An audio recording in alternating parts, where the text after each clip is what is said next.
dust and fluff can build up surprisingly quickly on the inside of your sewing machine. And if you leave it too long, it can jam up and cause you all kinds of problems. So in this video, I'm going to show you how to give your machine a really good clean. So what you'll need for this is a screwdriver and a little brush, and these probably came with your machine. It's also a good idea to get a clean cloth, and then if your manual tells you to oil it, get yourself some sewing machine oil and a little dropper bottle. First things first, turn your machine off and unplug it before you begin cleaning. Now you can give the outside a wipe down with a cloth, and I'm going to be working from top to bottom as I'm cleaning so that any fluff or anything is going to get picked up in the next step. So unthread the machine and you can take out the needle. So you remember you just hold it with one hand and you turn the screw to the side with the other. You can take off the presser foot, and you can even unscrew this presser foot holder.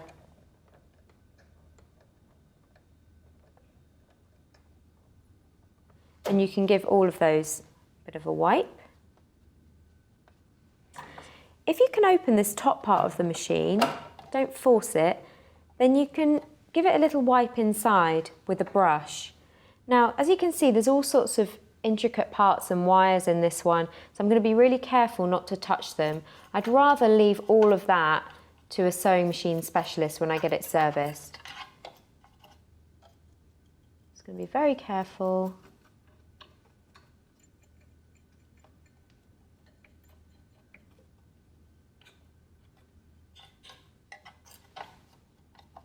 Okay, now you can also clean around the top of the needle and this shank here. I find I get a lot of fluff and lint building up here over time.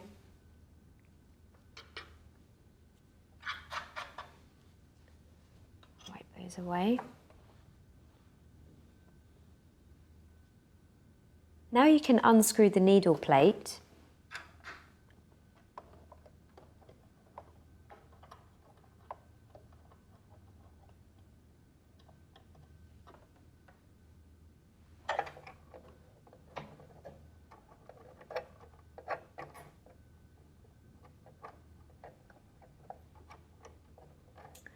How much fluff has this machine got in store for us today? That is the question.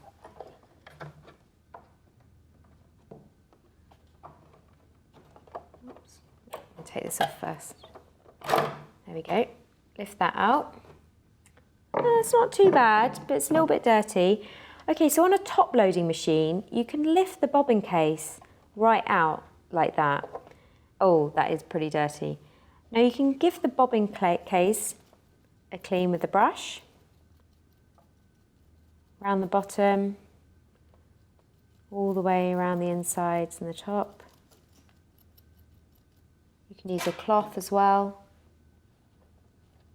Give it a nice wipe.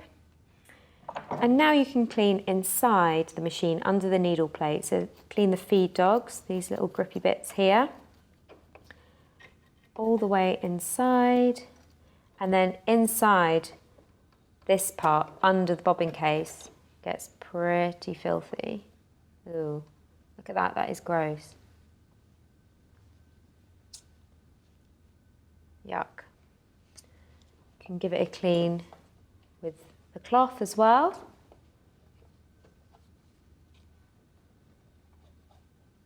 This is strangely satisfying.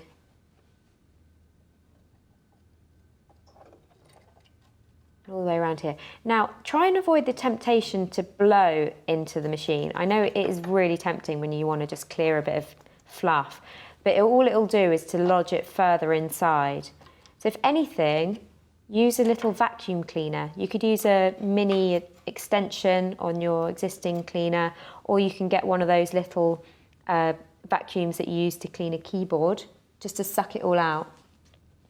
If your manual tells you to oil the machine, just take a single drop and drop it into the centre under the bobbin case, and then turn the hand wheel to spread it out. Just a single drop is all you need.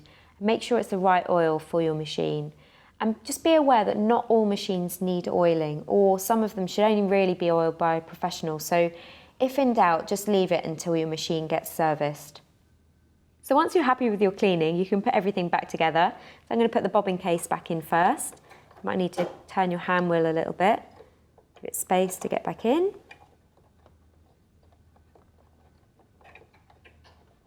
This one's got two little red marks that you need to line up to get it back in. Okay, so that's slotted back in there. Now I can put the needle plate back on top. And the screws.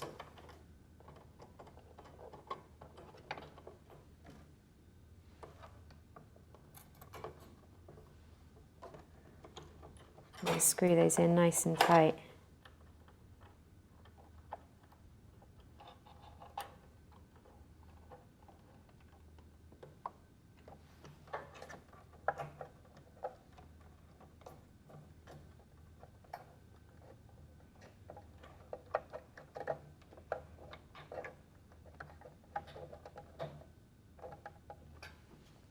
There we go. I'll put the cover back on. The presser foot holder. Screw that back in.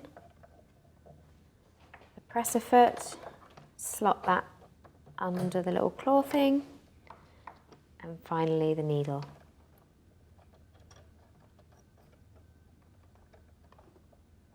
And screw that in place. Make sure it's nice and tight. And voila! On a front-loading machine, to clean under the bobbin case, take off this casing and then flip down this cover to reveal the bobbin case inside. So you can pull that out with a handle. And then in here, you've got a hook and a ring.